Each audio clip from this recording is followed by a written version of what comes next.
Queremos preguntarle en qué condiciones recibió este organismo y cuál es su estado ahora, cómo se encuentra el IPE.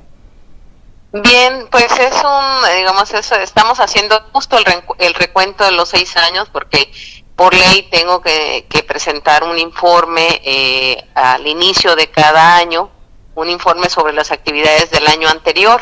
Nos marca la ley 287 que se rinde ante el Consejo Directivo y también, por supuesto, la derechohabiencia.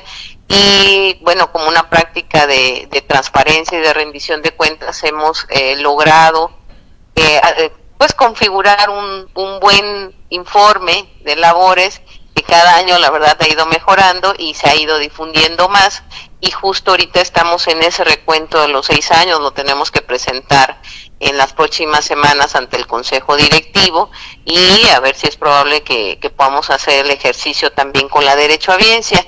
Y justo pues uno de los temas es cómo encontramos al instituto pues hace 6 años, un poquito más de 6 años, en diciembre del 2018, y cómo cerramos en noviembre del 20 sexenio que fue encabezado por el ingeniero Cuitla,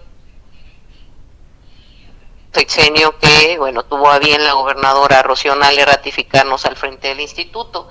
Por principio era un instituto al que le debían mucho dinero, que le debían por la omisión en el entero las cuotas de aportaciones de entes incorporados, y que ese adeudo o ese pago o ese no pago de las cuotas de aportaciones pues repercutía directamente para mal en los derechos de los trabajadores, en las prestaciones a las que tienen derecho, y que por no tener las cuotas de aportaciones enteradas pues no se podían dar ayuntamientos y entes de la administración estatal. Entonces, por principio nos debían dinero.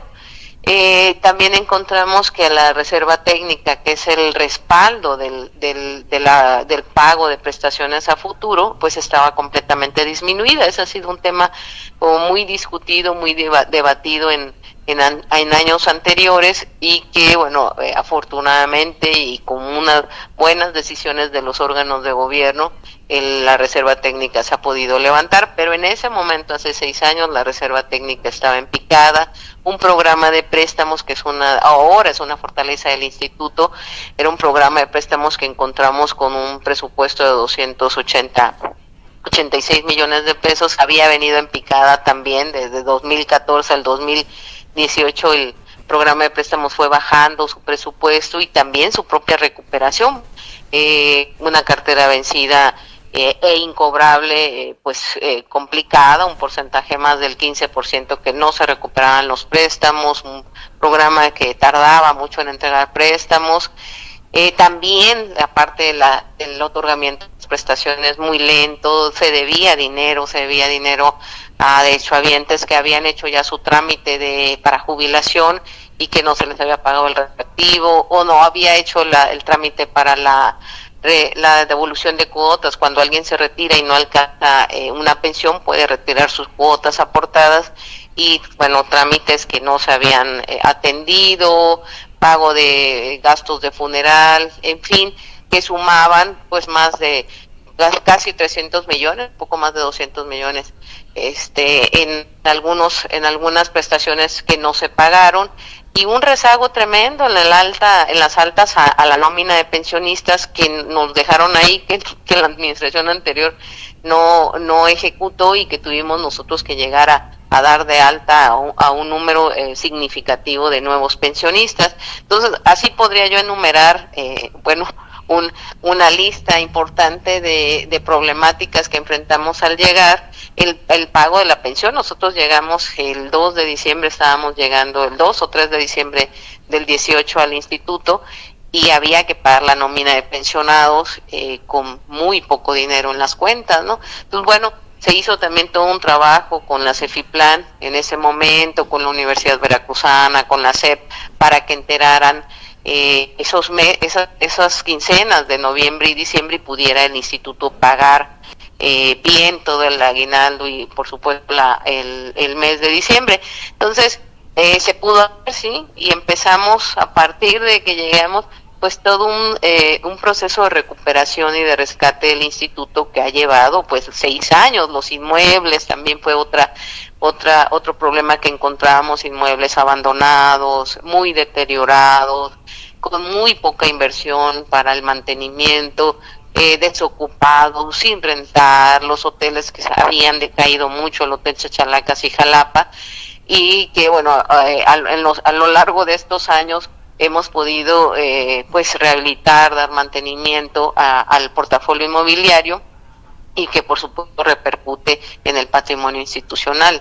Entonces, era un panorama, digamos, no muy alentador, un panorama pues complejo de enfrentar y de sobre todo pues sacar adelante al instituto, pero se logró, se hizo, ¿no? Se hizo a lo largo de los 6 años, pero sí es importante pues tener siempre los datos históricos, los números duros,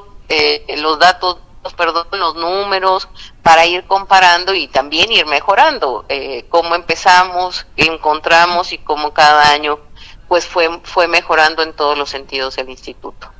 Entonces tenía huecos por todos lados. Bueno, ¿de qué manera se ha ido subsanando esto? ¿Se ha capitalizado al IPE? Y bueno, también sobre todo su reserva técnica, directora.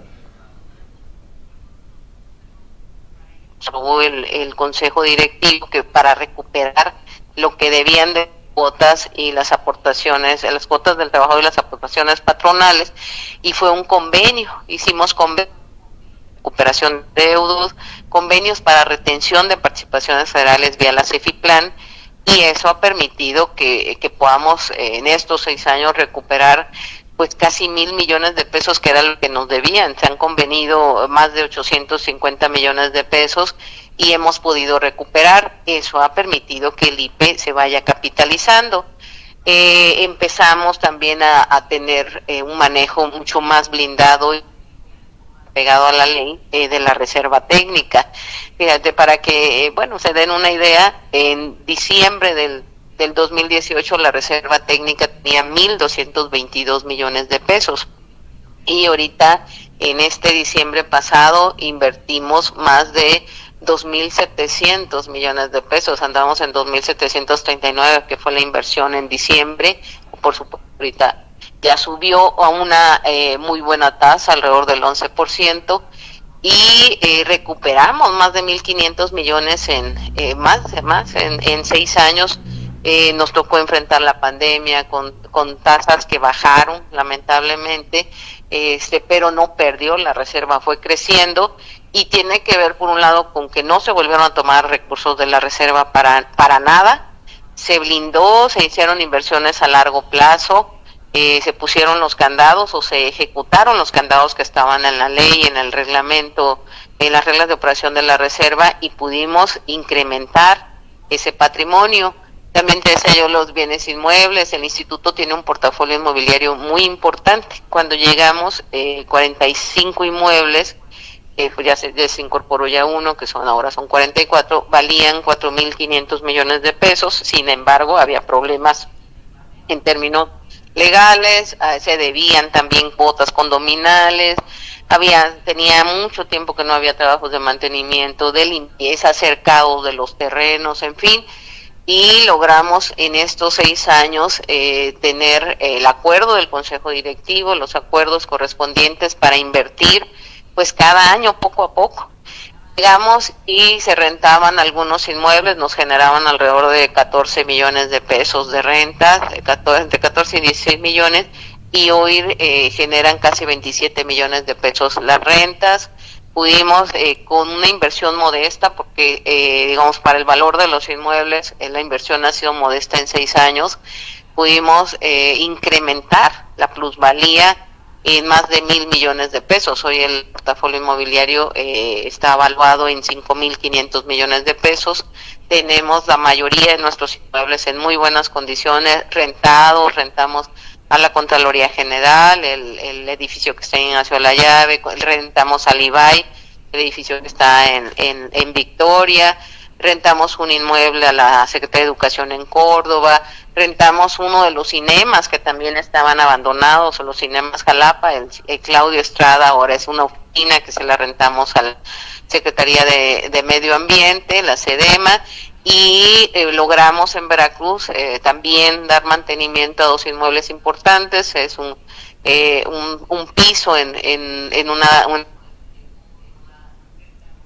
que también tenían más de 20 años cerrados y que estaban en completo abandono.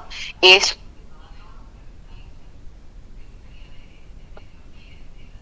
hace una evaluación cada año y también por supuesto que Catastro nos hace una evaluación para fijar el precio de la renta. Entonces, pues fue una estrategia que ha ido paulatinamente creciendo. Garnica, recuperamos Garnica, que ha resultado todo un proyecto mayores, derechohabientes del IPE, y logramos con la ayuda del gobernador en su momento recuperar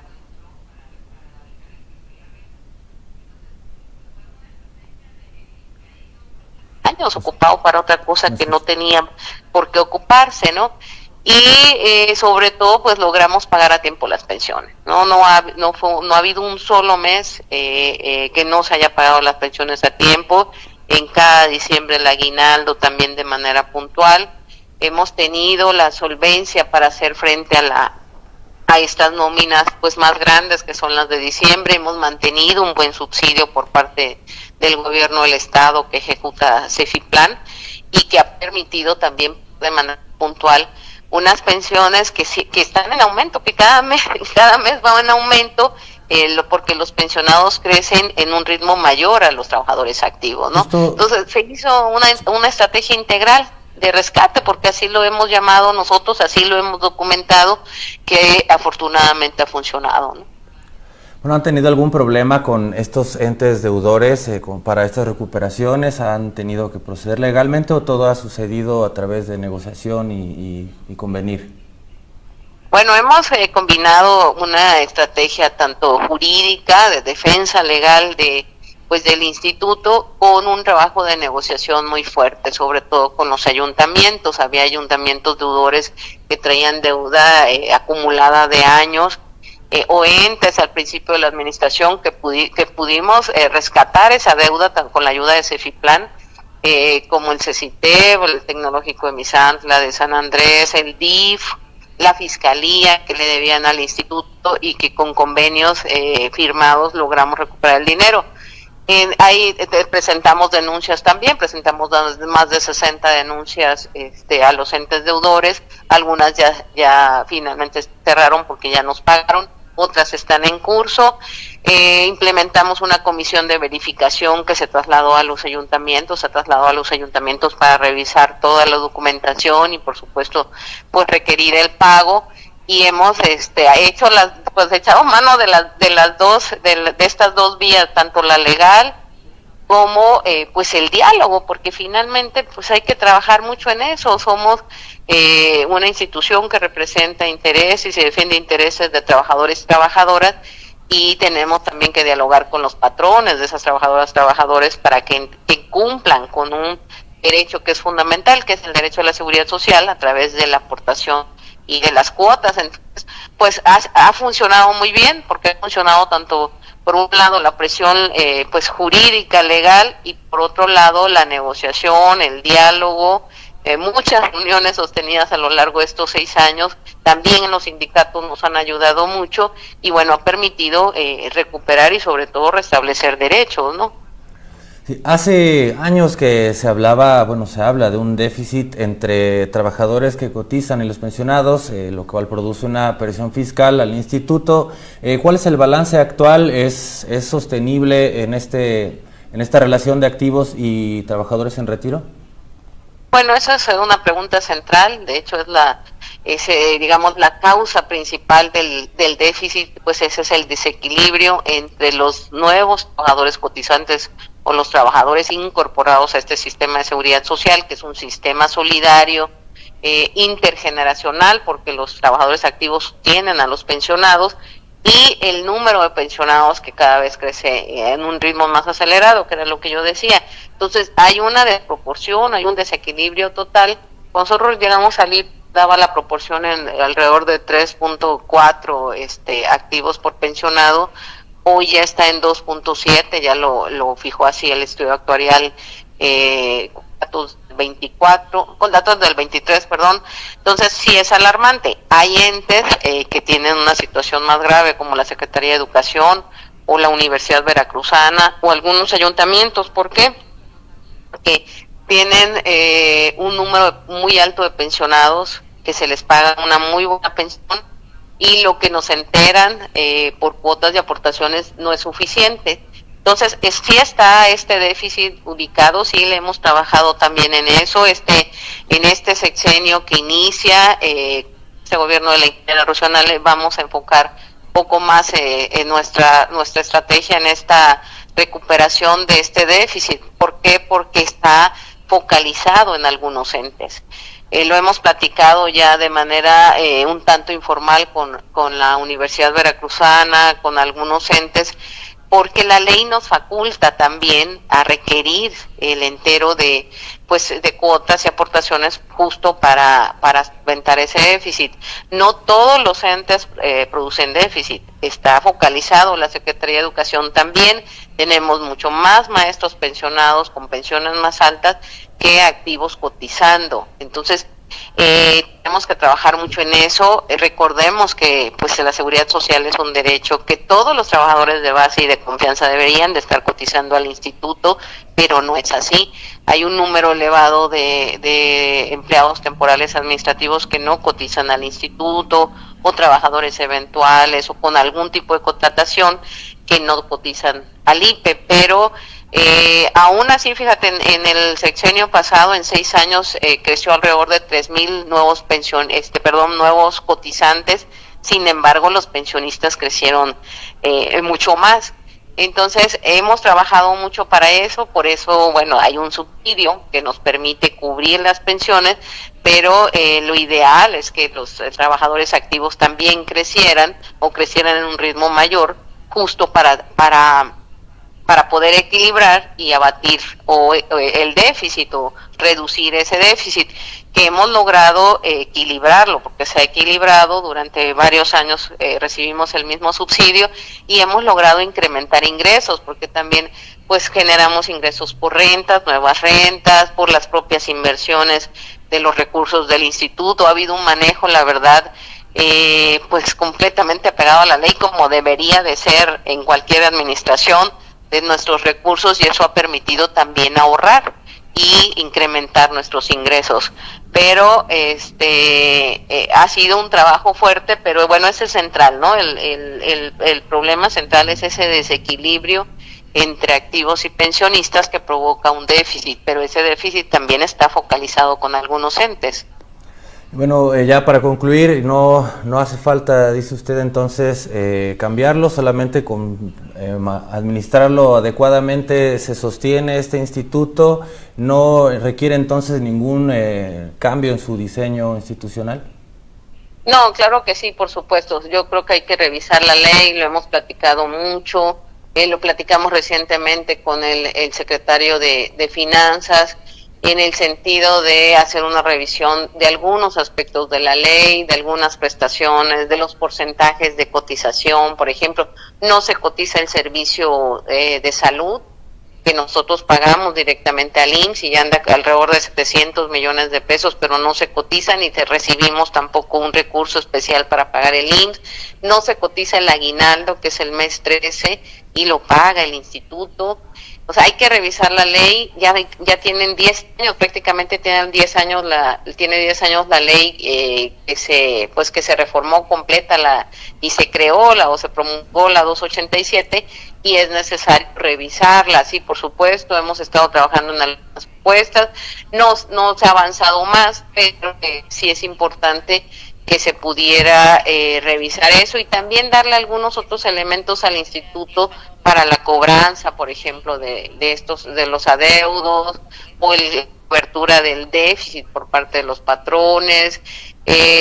También algunas atribuciones para inversiones, por ejemplo, o el tema de la vivienda. O sea, sí hay que revisarlo, sí hay que discutir, por supuesto, una posibilidad de reformar la ley. Siempre hay que hacerlo con los interesados, pero sí es necesario, ¿no? Sí es importante que en los siguientes pues años pueda revisarse la ley para darle viabilidad al instituto, o seguirle dando viabilidad al instituto, y que sigan aumentando no solo sus ingresos, sino por supuesto sus activos. Pues estaremos al pendiente del devenir del Instituto de Pensiones del Estado. Daniela Grego Ceballos, directora general de esta institución, pues le agradecemos mucho esta conversación y esperamos mantener la comunicación. Sí, por supuesto, pues muchas gracias y estamos a la orden. Hoy abrimos ventanilla, nada más un comercial rápido, abrimos ventanilla ya de trámites, hoy y el 20 de enero creo que abrimos ventanilla de préstamos, ya haremos el anuncio correspondiente. Muchas gracias, Daniela. Gracias, buenas noches. Buenas noches.